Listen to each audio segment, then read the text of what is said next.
Hoy exploramos lo que muchos consideran el mayor regreso en la historia de la humanidad. El año es 602 de nuestra era, y el emperador Mauricio del Imperio Romano de Oriente se encuentra en una situación precaria. Apenas unas semanas antes, su ejército logró una victoria significativa contra los invasores eslavos. Después de años de arduo conflicto, los soldados romanos estaban ansiosos por regresar a casa y celebrar su triunfo. Sin embargo, Mauricio tenía otros planes. Creía que era más prudente y económico que el ejército permaneciera en los Balcanes durante el invierno. Las tropas no estaban contentas con esta decisión. Marcharon de regreso a Constantinopla y, bajo el mando de un oficial llamado Focas, tomaron el control de la capital. En un giro brutal de los acontecimientos, Focas asesinó a los hijos de Mauricio y luego mató al emperador mismo. Con ningún heredero real vivo, se proclamó a sí mismo como el nuevo emperador. Focas rápidamente se ganó la fama de ser uno de los peores gobernantes en la historia romana. Sus súbditos vivían atemorizados, y cualquiera que se atreviera a cuestionar su autoridad enfrentaba tortura o ejecución. El golpe de estado de Focas transcurrió relativamente sin problemas, pero cometió un error crítico. Una década antes, Mauricio había ayudado en el asesinato del rey persa Cosro II, ayudando a este a recuperar su trono después de ser derrocado por un general. Este acto forjó una extraña amistad entre Mauricio y Cosro, poniendo fin a siglos de rivalidad entre bizantinos y persas. Sin embargo, cuando Cosro se enteró del asesinato de Mauricio, reconsideró mantener el tratado de paz con quien había matado a su amigo. Cosro anunció su intención de vengar a Mauricio e inició una invasión de tierras romanas, reavivando la guerra largamente dormida entre bizantinos y persas. Puso su ejército bajo el mando de su general más hábil, Charbaras, quien rápidamente comenzó a causar estragos en las ciudades bizantinas más orientales. En respuesta, Focas se preparó para defender su territorio, pero su liderazgo resultó desastroso. Sus tropas sufrieron derrota tras derrota, y para 608 de nuestra era, el imperio estaba al borde del colapso. Una porción significativa de los Balcanes había caído en manos de los eslavos, mientras que Mesopotamia y gran parte de Siria fueron perdidas ante Charbaras y los persas. Los romanos se encontraron al borde de la extinción, orando por un milagro, un héroe que los salvara. Este salvador emergió de una fuente inesperada. En octubre de 610 de nuestra era, un ejército rebelde de las provincias del norte de África comenzó su marcha hacia Constantinopla, liderado por Heraclio, el hijo del gobernador de Cartago. Heraclus se había cansado de ver cómo Focus arruinaba el imperio, convencido de que poseía las cualidades necesarias para restaurarlo. Al llegar a la capital, se horrorizó al ver el estado en que se encontraban sus habitantes. Los romanos, que alguna vez fueron orgullosos, estaban hambrientos y llenos de miedo. Cuando se encontró con Focus, la guardia imperial, liderada por el cuñado de Focus, condujo al emperador a la armada rebelde, pateando y gritando. Heraclus se sintió indignado por la falta de lealtad entre los hombres de Focus y preguntó: ¿Así es como has gobernado el imperio? Focus, lleno de desprecio, respondió: ¿Y tú lo gobernarás mejor? Con Focus fuera de escena, la iglesia coronó a Heraclus como el nuevo emperador. Se dispuso a negociar la paz con los persas que habían asesinado a Maurice, esperando que remover al asesino ayudara. Desafortunadamente, después de haber conquistado tanto territorio bizantino, Cosro había cambiado su enfoque de vengar a su amigo hacia gobernar toda la región. Cosro se negó a detener su invasión, obligando a Heraclus a defender los restos del imperio. Heraclus tomó la valiente decisión de liderar personalmente a su ejército en la batalla, siendo el primer emperador en hacerlo en más de 2 siglos. Sus consejeros estaban firmemente en contra de esta idea. Sin embargo, Heraclus creía que los generales bizantinos habían fracasado contra los persas, dejándole sin otra opción que actuar por sí mismo. Condujo casi todo el ejército romano a la ciudad de Antioquía, en el año 613 de nuestra era. enfrentándose a las fuerzas persas comandadas por el general Charbaras. Heraclius sabía que este era su momento. Si ganaba, demostraría a todos que era el héroe por el que habían estado rezando. Imaginaba restaurar el imperio romano a su antigua gloria y ahuyentar a los persas de una vez por todas. Con confianza entró a la batalla, pero el resultado fue desastroso. Sus tropas fueron derrotadas, Antioquía fue saqueada brutalmente, y Heraclius apenas logró escapar con vida. Su apuesta de llevar casi a todo su ejército al combate terminó en un completo fracaso. Después de sufrir graves pérdidas, Heraclius se retiró a Constantinopla en un estado de pánico. Mientras tanto, Charbaras continuó capturando más territorio, tomando Damasco solo unos meses después de Antioquía y masacrando a miles de civiles cristianos. Al año siguiente, los persas tomaron Jerusalén con poca resistencia, incendiaron la iglesia del Santo Sepulcro y reclamaron la verdadera cruz, la reliquia más sagrada del cristianismo, como un trofeo para Khosrov. En Constantinopla, la noticia de la caída de Jerusalén se esparció rápidamente, y la gente comenzó a temer que Dios los hubiera abandonado. Al percibir debilidad, los eslavos del norte invadieron completamente el territorio bizantino en los Balcanes. Los godos también aprovecharon la oportunidad para atacar España, mientras Charbaras avanzaba hacia Calcedonia, capturando la ciudad. Los persas ya estaban a las puertas de Constantinopla. Desesperado por orientación, Heraclio oró a Dios en busca de una respuesta. Había dejado Cartago convencido de que su destino era restaurar el imperio y derrotar a los persas, pero ahora se sentía inadecuado. Consideró ofrecer los restos del imperio a los persas a cambio de convertirse en un estado vasallo. Sin embargo, mientras contemplaba sus opciones, recibió una carta de Khosrov, repleta de burlas sobre las pérdidas de Heraclio, y un recordatorio de que solo era cuestión de tiempo antes de que viniera por él. Esta carta profundizó la desesperación de Heraclio, llevándolo a considerar abandonar Constantinopla y trasladar la capital a Cartago. Incluso comenzó a cargar barcos para huir de la ciudad, pero fue detenido por el patriarca de Constantinopla, similar al papa de la Iglesia Oriental. El patriarca llevó a Heraclio a la Hagia Sofía y lo hizo jurar nunca abandonar la ciudad. Expresó su creencia en Heraclio, asegurándole que Dios no los había desamparado. Las palabras del patriarca inspiraron a Heraclio. Recordó a grandes emperadores como Justiniano y Constantino, quienes se levantaron ante la adversidad en tiempos de peligro. El deber de un emperador es defender a su pueblo hasta su último aliento, incluso cuando las probabilidades están en su contra. Casi como si el universo respondiera a su renovada determinación, Charbaras retiró su ejército, desviando su atención hacia Egipto. Durante los siguientes años, los persas fueron apoderándose metódicamente de pueblos en la provincia egipcia, lo que le dio a Heraclio el respiro que necesitaba para planear su regreso. El daño infligido por los persas había sido catastrófico. El imperio que alguna vez se extendió desde España hasta las puertas de Turquía se había reducido a una estrecha franja de tierra alrededor de Constantinopla.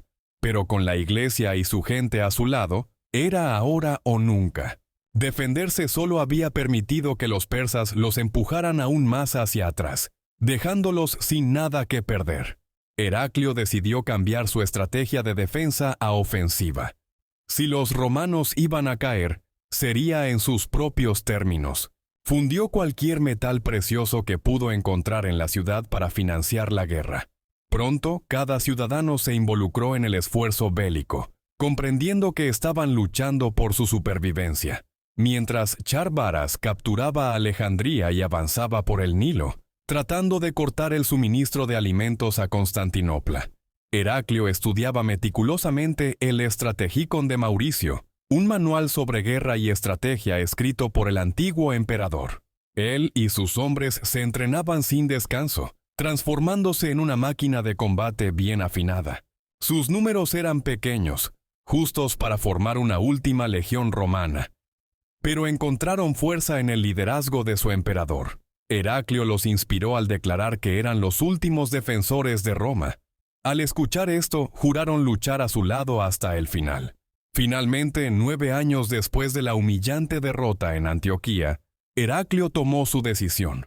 El 4 de abril del 622, salió de Constantinopla, tomando un momento para mirar hacia atrás a las murallas de la ciudad, dándose cuenta de que podría ser la última vez que las vería.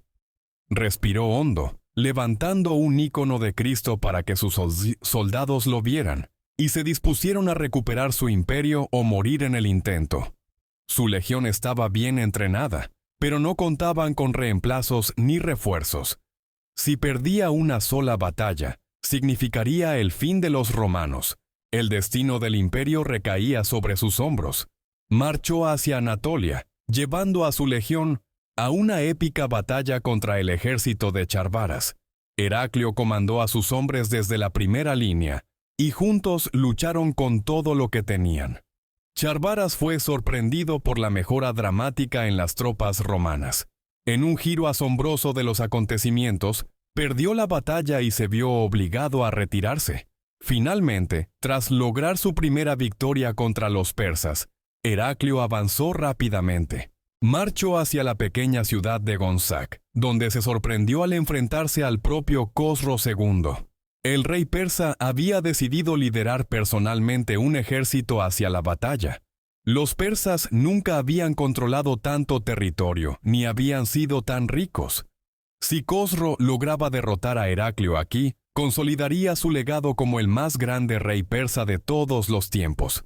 Sin embargo, Heraclio no se dejaría vencer, y aplastó decisivamente al ejército de Cosro, obligándolo a retirarse. Después de la batalla, Heraclio visitó uno de los 3 grandes templos de fuego zoroastrianos que se encontraban cerca. En represalia por Jerusalén, ordenó que fuera destruido. Los romanos celebraban alrededor del templo en llamas, y los desfavorecidos finalmente contraatacaban. A partir de ese momento, Heraclio parecía imparable. En febrero del 625 de nuestra era, lanzó una incursión nocturna en el campamento de Charbaras, sorprendiendo al general, quien en ese momento se encontraba desnudo. En el río Saris, cuando las tropas de Charbaras intentaron impedir que los romanos cruzaran el puente, Heraclio lideró personalmente el ataque.